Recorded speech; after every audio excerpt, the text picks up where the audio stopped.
In this tutorial, we will learn how to insert an audio effect onto a track, to choose a preset, make initial settings, and spread that effect over multiple tracks. I have a session here that's pretty dry.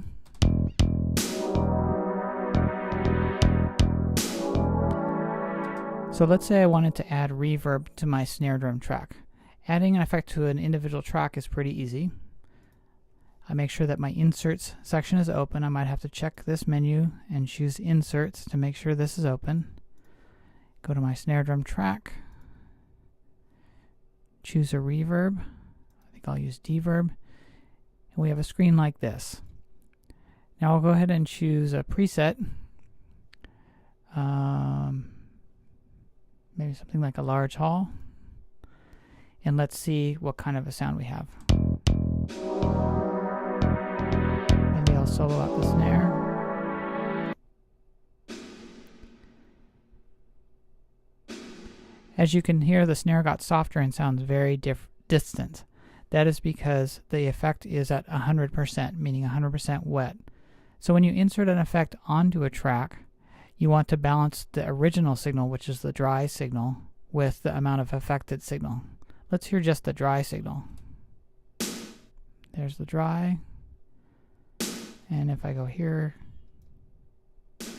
it's more reverb, etc. Also, you might notice that the level was reduced, so I might need to adjust my gain going into the effect. So I think I'm going to turn that back up to 0.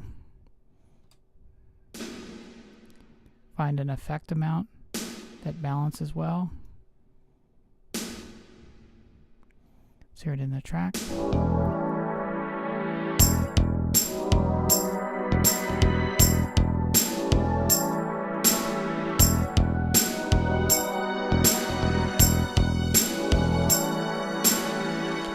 Alright, so that's a nice way to add reverb to just one instrument.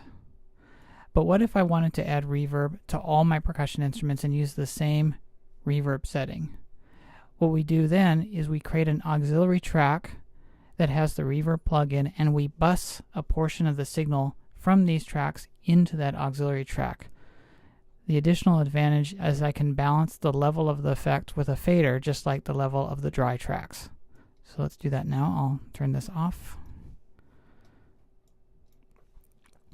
And in order to create this bus connection, I first need to create an auxiliary track. So I'll do that. In fact, I'll create 2 now because I'm going to use a second one. Now, if you remember, an aux track is an audio playthrough track. It doesn't have audio recorded on it. So it's perfect for effects. You can send the audio through an effect that's on the aux track and have control over the effect with no audio recording in it. So I'll call this one reverb. And I'll call this one delay.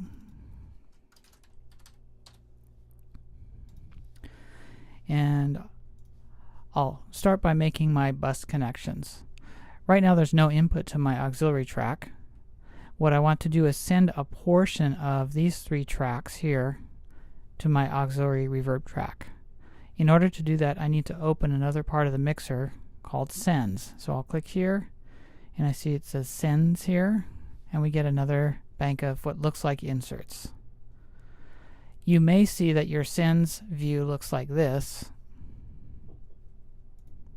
and doesn't show 4 but just 1.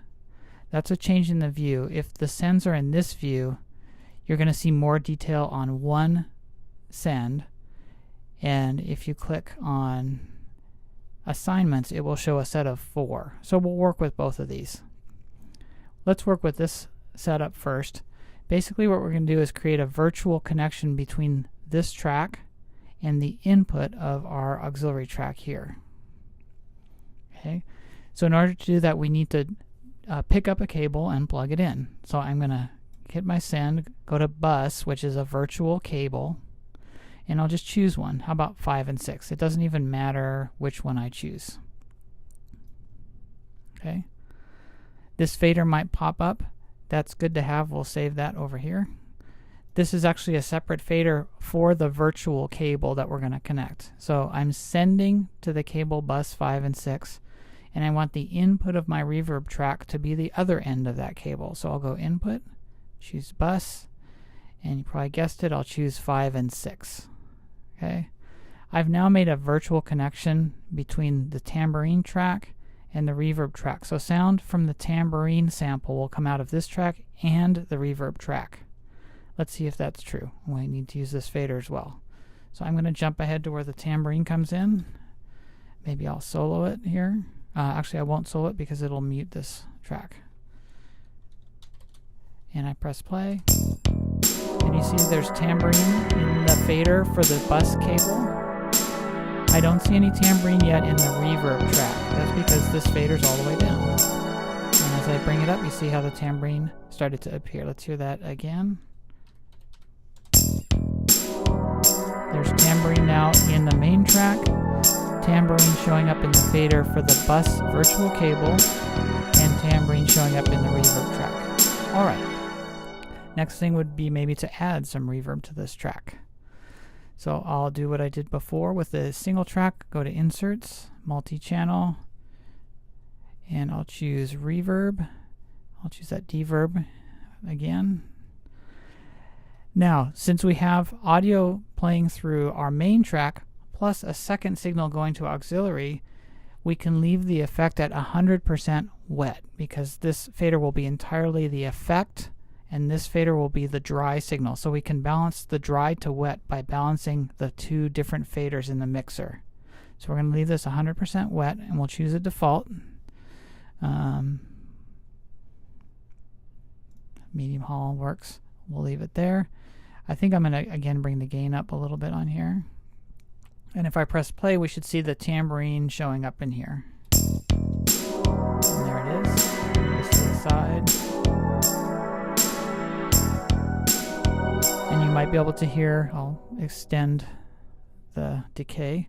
You might be able to hear the reverb in this track here now. Hear that? I can pull it out. Now we're hearing the dry signal. Now we're hearing the reverberated signal. I could also turn down the volume of the bus, which is that virtual cable connecting the two tracks, and then the tambourine signal would not be sent into the reverb, giving me more control. Let's hear it like that. Hear the reverb on there. Now I pull the bus down. No signal is being sent to the reverb auxiliary track, therefore there's no reverb sound. Okay. So you might be able to tell where this is going.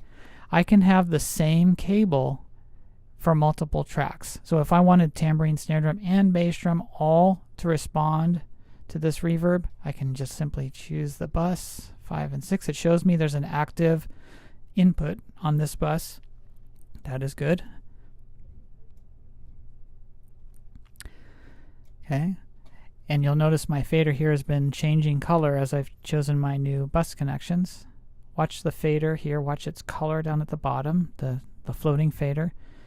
So it shows a fader for each of my bus connections. Well, this is really cool because now I can balance the amount independently for each instrument into the reverb plugin. Let me get this out of the way. So now all the drums are blasting into the reverb. Well, not yet. I have to check. There, if I bring this up, and the fader for the bass drums bus cable, now they're all blasting into the reverb.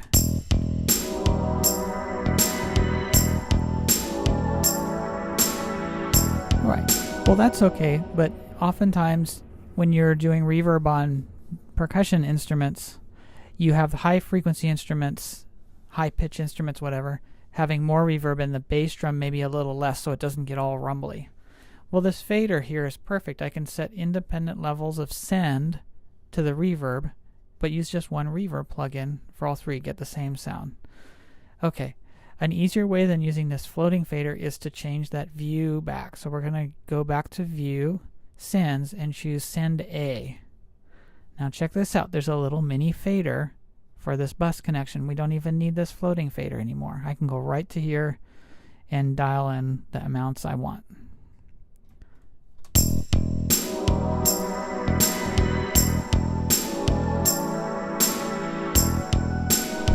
A lot of reverb on the snare, maybe a little less on the tambourine.